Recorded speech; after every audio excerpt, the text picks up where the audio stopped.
ఏళ్ళ కాంగ్రెస్ చరిత్ర తిరగరాసి కాంగ్రెస్ ఎమ్మెల్యేగా గెలిపించారు. ఈరోజు మున్సిపాలిటీ కూడా 40 ఏళ్ల తర్వాత మళ్ళా అదే రికార్డు. ఈరోజు మరి ల్యాండ్ స్లైడ్ విక్టరీ అంటారు కదా, ల్యాండ్ స్లైడ్ విక్టరీ భువనగిరిలో మున్సిపాలిటీ కాంగ్రెస్ పార్టీ కైవసం చేసుకుంది. ఈరోజు 35 వార్డులలో ఈరోజు 22 వార్డులు గెలిచినాం. 2 వార్డులు కాంగ్రెస్ వాళ్ళే ఇండిపెండెంట్గా ఉండి గెలిచిండ్రు, ఇంకా 2 ఇండిపెండెంట్లు మన వాళ్ళే. 26 మంది మరి ఈరోజు కాంగ్రెస్ కౌన్సిలర్లు. మరి 35లో 4 మాత్రం బీజేపీ, 4 మాత్రమే బీఆర్ఎస్.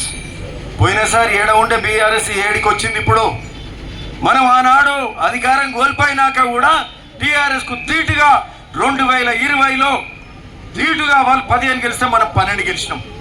ఈరోజు మనం 2023లో గెలిచినాక ఈరోజు మనం 26లో ఉంటే వాళ్ళు 4లో ఉన్నారంటే ఏ స్థాయిలో టీఆర్ఎస్ దిగజారిపోయిందో, మరి పడిపోయిందో మీరందరూ కూడా చూడాలి. ఈరోజు ఒక్క విషయం, ఒక్క నిమిషం, సరే ఎదురెండో కొడుతుంది. ఏదేమైనా ఈరోజు అత్యధిక మెజార్టీ ఇచ్చి ఈరోజు భువనగిరి మున్సిపాలిటీ కాదు, ఓ పక్క పోచంపల్లి మున్సిపాలిటీ, 2 మున్సిపాలిటీలు భువనగిరి నియోజకవర్గంలో గెలుచుకున్నాం. అత్యధిక మెజార్టీతో గెలుచుకున్నాం. లీడ్లు కూడా 10 ఓట్లు 20 ఓట్లు కాదు, 650 ఓట్లతోటి 400 ఓట్లు 300 ఓట్లు అంటే 1 సైడ్గా వార్డులు గెలిచినామంటే ఇది చాలా పెద్ద విషయంగా భావిస్తున్నాం. అంటే ప్రజలు అంతా 1 సైడ్గా ఈరోజు కాంగ్రెస్ ప్రభుత్వానికి, రేవంత్ రెడ్డి గారి ప్రజాపాలనకు, ఇందిరమ్మ పాలనకు అండగా ఉన్నామని ఈరోజు భువనగిరి నియోజకవర్గానికి సంబంధించిన 2 మున్సిపాలిటీలు తెలిపినారు. ఈరోజు మరి రేవంత్ రెడ్డి గారు ముఖ్యమంత్రి గారు చేస్తున్న సంక్షేమ అభివృద్ధి కార్యక్రమాలు మెచ్చి ఈరోజు మనకు పట్టం కట్టినరు అని చెప్పడంలో ఏ మాత్రం సందేహం లేదని కూడా ఈ సందర్భంగా చెప్తున్నాం. సరే ఈరోజు గెలిచినాక మరి అంటే గత 2 ఏళ్ళకెళ్ళి కూడా భువనగిరి మున్సిపాలిటీని చాలా నిధులు తీసుకొచ్చి అభివృద్ధి బాటలో ముందుకు తీసుకెళ్తున్నాం. 65-70 కోట్ల రూపాయలు తీసుకొచ్చి ఈరోజు భువనగిరి మున్సిపాలిటీ అభివృద్ధి బాటలో పెడితే ఈరోజు కొత్తగా వచ్చిన మున్సిపాలిటీ పురపాలక సంఘం వచ్చినాక పురపాలక శాఖకి సంబంధించిన ముఖ్యమంత్రి గారు మరి ఇంత మెజార్టీ ఇచ్చిన భువనగిరి ప్రజలకు ఖచ్చితంగా స్పందించి ఇంకా నిధులు పెట్టి ఇంకా భువనగిరిని అభివృద్ధి బాటలో తీసుకెళ్తామని చెప్పి ఈ సందర్భంగా చెప్తున్నాం. మరి ఇదే కాక మరి ఈరోజు ఆ రోజు చెప్పినాం, మేము గెలిపించడం మీ బాధ్యత, తర్వాత అభివృద్ధి చేసేది మా బాధ్యత అని చెప్పినాం. ఈరోజు అందులో భాగంగా ఈరోజు మీరు గెలిపించారు, మీ మాట నిలబెట్టుకున్నారు. ఈరోజు మా మాట నిలబెట్టుకోవాలి. ఇక్కడికి సంబంధించిన మా వైస్ చైర్మన్, మా చైర్మన్ తంగెలపల్లి శ్రీవాణి గారు, మరి అట్లనే పోచం శెట్టి మా మంజుల గారు, మరి ఇక్కడ వైస్ చైర్మన్ గారు, మరి వాళ్ళు మిగతా కౌన్సిలర్లు అందరూ కూడా మరి మంచి మెజార్టీతో గెలిచిండ్రు, ప్రజల ఆశీర్వాదంతో గెలిచిండ్రు. కాబట్టి వాళ్లకు నేను అండగా ఉండి అందరం కలిసి భువనగిరి మున్సిపాలిటీని అభివృద్ధి చేసుకుందామని ఈ సందర్భంగా మరి చేస్తామని చెప్పి ఈ సందర్భంగా భువనగిరి పట్టణ ప్రజలకు మాట ఇస్తున్నాం. ఇంకొక విషయం కూడా చెప్పాలి. ఈరోజు జనరల్ సీట్ ఈరోజు జనరల్ రిజర్వ్ అయింది. జనరల్ రిజర్వ్లో కూడా ఈరోజు ఒక ఎంబీసీ అంటే మోస్ట్ బ్యాక్వర్డ్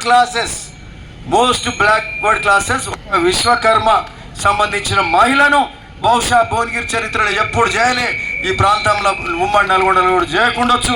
ఈరోజు మరి తంగెలపల్లి శ్రీవాణిని మరి ఈరోజు మున్సిపల్ చైర్మన్గా చేసుకున్నామంటే ఇది కాంగ్రెస్ మాట, కాంగ్రెస్ బాట కాంగ్రెస్ ప్రభుత్వం చేస్తున్నదని చెప్పి ఈ సందర్భంగా చెప్తున్నాం. మరి అట్లనే బ్యాక్వర్డ్ క్లాసెస్ సంబంధించిన పోతం శెట్టి మంజులను కూడా ఈరోజు వైస్ చైర్మన్గా చేసుకున్నామంటే మరి 2 మహిళలు చైర్మన్ వైస్ చైర్మన్గా బీసీ మరి ఎంబీసీలను చేసుకోవడం ఇది నిజంగా గొప్ప విషయం. ఓ పక్క జనరల్ ఉన్నప్పటికీ సరే అందరికి కూడా తెలుసు, కొంత ముందుకు పోయినాం, ఆ పక్క ఆ దిశగా జర ముందుకు పోయినాం, వాళ్ళ వనరులను వాళ్ళ శక్తులను కూడా జర వాడినాం. మరి అయినా కొంత ఇక్కడున్న ప్రజా స్పందన బట్టి మరి ఎప్పుడైనా ప్రజల స్పందన బట్టే నాయకుడు స్పందించాలి. ప్రజలకు ఎప్పుడూ ముచ్చట లేదు, ప్రజలు ఏం చెప్తే గదే చేయాలి. ఈరోజు ఆ స్పందనలోనే ఈరోజు మనం ఇవి చేసుకుంటున్నాం. వింటున్నా, ఇది మన బాధ్యత. రేవంత్ అనే చెప్తుండు, రాహుల్ గాంధీ చెప్తుండు, మన ప్రభుత్వం చెప్తుంది, ప్రజలు చెప్తున్నారు. అందుకని ఇట్లా చేసుకున్నాం. సరే ఈరోజు మరి అక్కడ ఒకరికి అన్యాయం అయితే ఓ మహిళ ఆవేదన వెలగక్కింది, ఏది మున్సిపాలిటీలో. ఆమె కూడా సమయం వస్తుంది, నీకు కూడా చేస్తాం కొంత సమయం తీసుకొని ఆమె కూడా మాట ఇచ్చినాం. ఈ సమాజంలో ఎవ్వరు కూడా ఇబ్బంది పడవద్దు, ఏ ఒక్క వర్గం కూడా ఇబ్బంది పడే ముచ్చట లేదు, అందరికీ న్యాయం చేయాల్సిందే, ఇది మన బాధ్యత అని కూడా ఈ సందర్భంగా చెప్తూ మరి చాలా సంతోషం మిత్రులారా. చాలా పొదువైంది కూడా పొద్దుటి నుంచి అంతా కూడా. సరే, మనకు ఒక విజయం, ఎమ్మెల్యేగా గెలిచినాం, పార్లమెంట్ గెలిచినాం. ఇది ఆఖరి ఎన్నికలు, మున్సిపాలిటీ ల్యాండ్ స్లైడ్ విక్టరీ, అంటే ఒక స్వీప్, ఒక మరి మొత్తం స్వీపింగ్ మెజార్టీ తోటి ఈరోజు భువనగిరిలో గెలుచుకున్నామంటే మా అందరి బాధ్యత పెరిగింది.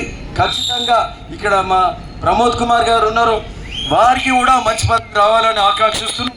మా రవికుమార్ గారు పిసిసి మెంబర్ గారు, మా రమేష్ కూడా ఉన్నాడు, ఆయన గెలిచేది ఉండే. ఈ పక్క ప్రజలు కూడా ఆయనను ఆశీర్వదించాలి. జర ఎట్లా ఇక్కడ ఏది 17వ వార్డు సభ్యులు జర ఆశీర్వదించాలని కూడా కోరుకుంటున్నాం. జర మార్పు కావాలి, భువనగిరి అంతా మారింది, 10వ వార్డు మారతలేదు. సరే, అందరు కూడా మార్పు అనేది ఈరోజు భువనగిరిలో ఒకటి చెప్తాం, ఏడ అభ్యర్థిని పెడితే అక్కడ గెలిచిరు, లేకపోతే 26 ఏడికేలు వస్తాయి. ఎక్కడ పెడితే ఏడనన్నా మనము తప్పుడు అభ్యర్థి అంటే సరి అయిన అభ్యర్థి లేనప్పుడు, సరి అయిన ఆలోచన మనం చేయనప్పుడే ఓడగొట్టిరు. తప్పితే పెట్టిన వాళ్ళు అంతా గెలిచారు, వరుస పెట్టి గెలిచారు. ఇది అర్బన్ కాలంలో కొంచెం తప్పుడు నిర్ణయం అయినట్టుంది, అందుకనే పెట్టగానే నేను అనుకుని ఏదో డౌట్ ఉంది ఆయన ఇదేదో అవుతుందని. 5వ వార్డులో కొంచెం మావాడు యూనియన్ ముందు పోయి కానీ అది సరిపోదని ఆ రోజే అనుకున్నాం. ఇక ఏదున్నా ఓపెన్గానే చెప్తాం భయ్, ఏమి